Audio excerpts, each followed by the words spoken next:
Apakah cara kita mengukur kemiskinan dan pembangunan justru yang menyebabkan kegagalan mereka? Selama beberapa dekade, kebijakan pembangunan global telah dibebani oleh budaya audit, obsesi terhadap pengukuran sempit, dan dominasi tunggal satu disiplin ilmu, seringkali ekonomi neoklasik. Pendekatan semacam ini yang melahirkan program-program penyesuaian struktural telah terbukti menyempitkan metode, menutup perdebatan, dan sayangnya menyebabkan kerusakan luar biasa serta penderitaan meluas di tingkat akar rumput. Kita hidup di dunia yang kompleks, di mana penghidupan seorang petani kecil di India, seorang penggembala non-maden di Afrika, atau seorang nelayan di Asia Tenggara tidak bisa dipahami hanya melalui satu survei kuantitatif rutin. Bab ini membuka tabir kegagalan tersebut dan mengajukan pertanyaan mendasar. Bagaimana kita bisa benar-benar membuka dan meluaskan debat tentang perubahan penghidupan? Jawabannya adalah metode campuran yang berani melintasi sekat disiplin ilmu, memadukan yang kuantitatif, kualitatif, deliberatif, dan partisipatif. Bab ini adalah panggilan untuk meninggalkan perbudakan survei dan merangkul perspektif yang menempatkan ekonomi politik pada jantung analisis, sebab politiklah yang pada akhirnya menentukan siapa mendapat apa, siapa yang berhak mendefinisikan kemiskinan dan solusi. Jawabannya ada di tangan kita, di lapangan. Bab 8, metode analisis penghidupan. Bab 8 membahas secara kritis metodologi yang digunakan dalam menganalisis penghidupan dan perubahan agraria, dengan penekanan kuat pada perlunya analisis ekonomi politik diletakkan sebagai inti pendekatan. 1. Melampaui sekat disiplin ilmu dengan metode campuran. Bab ini dibuka dengan argumen bahwa pertanyaan-pertanyaan kompleks mengenai perubahan penghidupan memerlukan metode campuran. Secara historis, pendekatan-pendekatan penghidupan awal berkembang subur karena adanya fleksibilitas yang lebih besar dan dialog antar disiplin, didorong oleh tantangan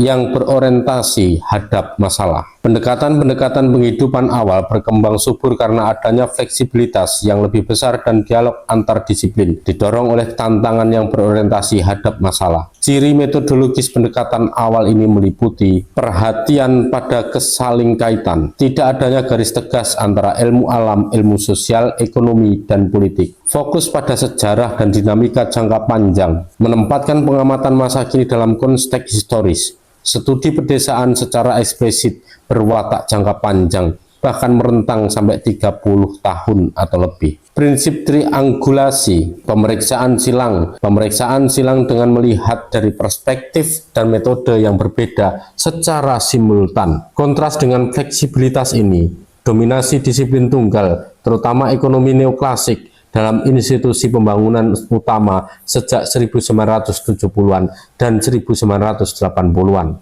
justru menyempitkan metode dan mengesampingkan perspektif yang lebih luas. 2. Berespon lapangan terhadap hegemoni disiplin. Sebagai perlawanan terhadap hegemoni disiplin ilmu yang sempit, muncullah gerakan-gerakan metodologis penting. Kaji cepat pedesaan, rapid rural appraisal, RRA, muncul pada akhir 1970-an karena frustasi terhadap perbudakan survei, meminjam metode dari antropologi, psikologi, dan lainnya.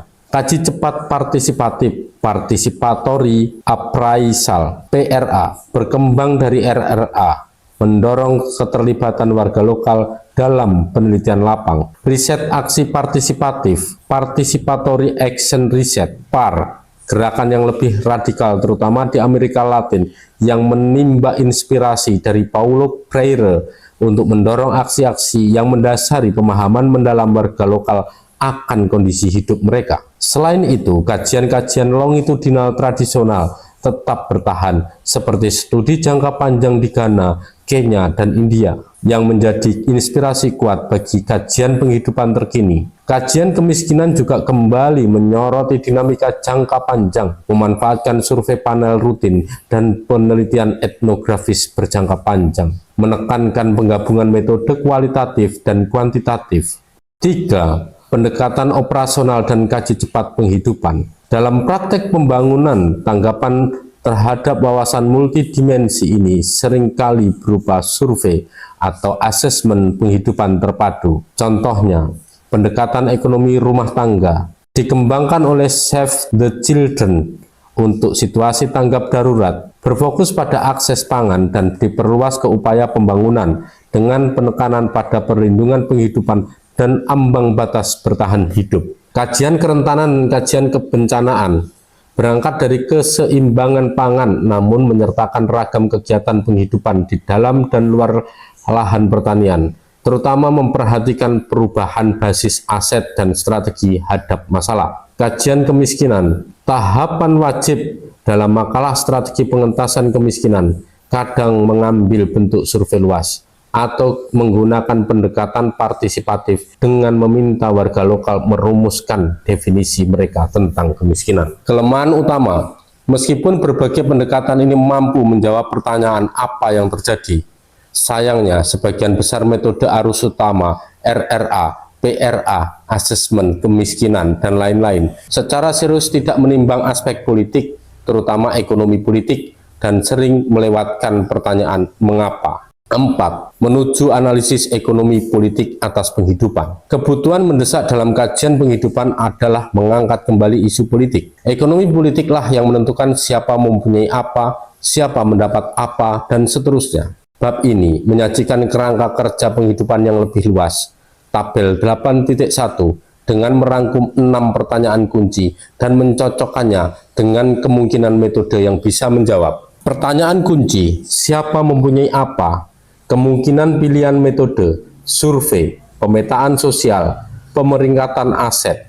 Siapa melakukan apa? Kemungkinan pilihan metode, pemetaan kegiatan, kalender musim, analisis kasus rumah tangga, analisis gender. Siapa mendapat apa? Kemungkinan pilihan metode, pengamatan etnografis, survei kepemilikan aset, analisis histori atas produksi dan akumulasi, analisis konflik, apa yang mereka lakukan dengan apa yang mereka dapatkan. Metode yang dipakai, survei pendapatan atau belanja, analisis longitudinal atas akuisisi aset dan investasi, cerita, dan sejarah hidup. Bagaimana kelompok-kelompok saling berinteraksi, metode yang dipakai, sosiologi berorientasi aktor, analisis interface, analisis institusional, studi kasus konflik atau kerjasama. Bagaimana perubahan politik dibentuk oleh ekologi, metode, pemetaan ekologis, transek, pemetaan satelit atau JIS partisipatif, sejarah, sosio-lingkungan. Kesimpulan, kunci dari analisis penghidupan yang berhasil adalah penerapan perangkat kajian dari satu kerangka pikir tertentu. Ini berarti mengajukan pertanyaan yang benar dan mencari metode yang tepat bagi pertanyaan tersebut. Pendekatan penghidupan yang tepat dengan metode gabungan dan refleksi terhadap bias dapat mempertanyakan asumsi-asumsi kita, baik pemahaman epistemologis, apa yang kita ketahui, maupun ontologis, apa yang ada. Pemahaman mendalam ini penting untuk mengidentifikasi risiko dan untung rugi intervensi dalam sistem yang kompleks, serta memastikan tercapainya hasil yang lebih inklusif